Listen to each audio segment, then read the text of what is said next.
Islam mengajarkan agar setiap muslim menjauhi perbuatan yang dapat merusak harga diri dan martabat, seperti zina, ghibah atau mengunjing, fitnah, dan perilaku tidak senonoh. Menjaga kehormatan berarti menjaga diri dari perbuatan keji dan maksiat, menutup aurat serta berperilaku sopan, menjaga lisan dari perkataan buruk, membatasi pergaulan sesuai syariat, memegang amanah dan integritas, serta menjaga nama baik diri dan keluarga agar tetap dalam kebaikan dan kemuliaan sesuai dengan ajaran Al-Quran dan Sunnah. Macam-macam sikap muru'ah. Muru'ah terhadap diri sendiri. Mempertahankan serta melaksanakan perilaku yang mulia dan menghindari perilaku yang tercela dimanapun dan kapanpun meskipun dalam keadaan sendiri. Muru'ah terhadap sesama makhluk. Menjaga perilaku yang mulia dan menghindari perilaku yang tercela kepada orang lain, baik di lingkungan keluarga, sekolah, dan masyarakat. Muru'ah terhadap Allah Subhanahu wa Ta'ala. Merasa malu kepada Allah Subhanahu wa Ta'ala sehingga membuat seseorang untuk selalu melaksanakan semua perintahnya, menjauhi semua larangannya. Contoh muru'ah dalam kehidupan: menjaga perkataan dengan tidak mengejek teman ataupun berkata kasar, menggunakan pakaian yang mencerminkan syariat Islam, bukan menggunakan yang menampakkan lekuk tubuh, menjauhi pergaulan bebas dan zina, menjauhi makan dan minuman yang haram, mempergunakan harta di jalan yang baik, diantaranya bisa dengan bersedekah, menyantuni anak yatim, memberikan beasiswa, tidak menyalahgunakan jabatan yang dimiliki. Kemudian, dalil tentang menjaga kehormatan ada pada surat Al-Isra ayat 32.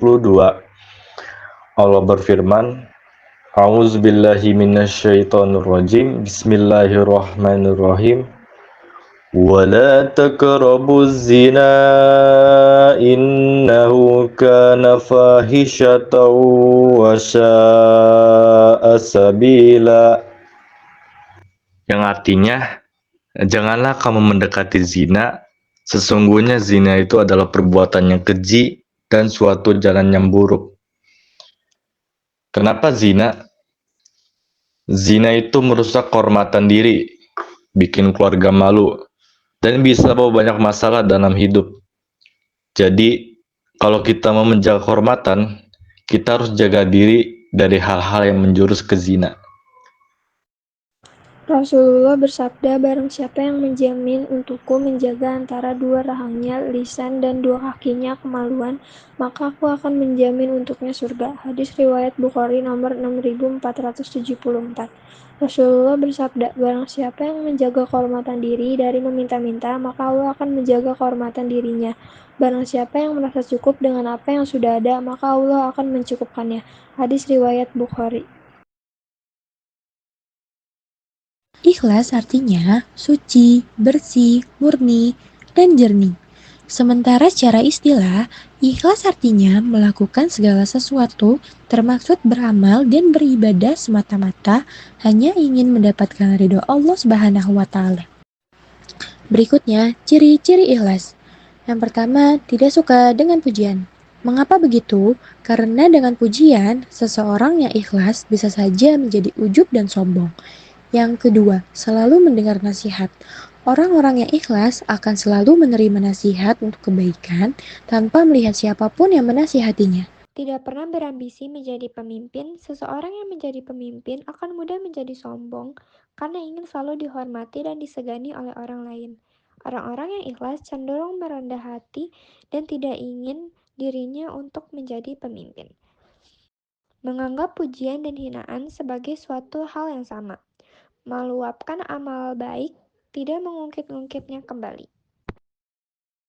Inna anzalna ilaikal kitaba bil haqqi fa'budillaha mukhlishan lahuddin.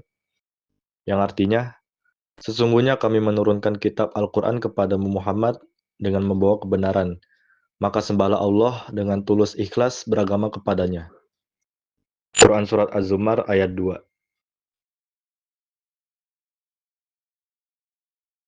Malu dalam bahasa Arab disebut kata al-haya. Malu disebutkan oleh Nabi Muhammad SAW sebagai cabang dari iman. Karena dengan sifat malu seseorang dapat tergerak melakukan kebaikan dan menghindarkan keburukan. Sifat malu akan selalu mengantarkan seseorang pada kebaikan jika ada seseorang yang tidak berani melakukan kebaikan. Maka sebabnya sifat penakut dan kelemahan yang dimiliki seseorang tersebut. Malu dibagi menjadi dua. Satu, malu naluri atau garizah, sifat malu yang Allah ciptakan pada diri hamba sehingga mengantarkan hamba tersebut melakukan kebaikan dan menghindari keburukan. Inilah yang termasuk cabang dari iman karena bisa menjadi perantara menaiki derajat iman. Dua, malu yang dicari atau dilatih, muktasab. Sifat malu ini ada kalanya bagian dari iman seperti rasa malu sebagai hamba di hadapan Allah pada hari kiamat, sehingga menjadikannya mempersiapkan bekal untuk menemui Allah di akhirat nanti. Secara bahasa, zuhud berasal dari bahasa Arab yang berarti meninggalkan, tidak tertarik, atau merasa cukup terhadap sesuatu.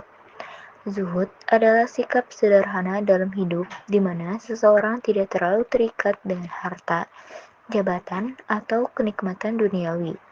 Bukan berarti harus miskin atau meninggalkan dunia, tetapi hatinya tetap fokus pada Allah dan akhirat. Ciri-ciri zuhud. Yang pertama, mengetahui bahwa kesenangan dunia hanya sementara. Yang kedua, sadar bahwa akhirat lebih kekal dan lebih baik. Yang ketiga, menempatkan dunia sebagai tempat persiapan di akhirat. Yang keempat, tidak terlalu mementingkan keduniawian. Yang kelima, menjaga anggota tubuh dan hati dari hal yang menjauhkan diri dari Allah Subhanahu wa Ta'ala. Min husni islamil mari ittarkuhu malayani. Artinya, di antara tanda baiknya Islam, seseorang adalah meninggalkan hal-hal yang tidak bermanfaat baginya. A.R. Tirmizi nomor 2317.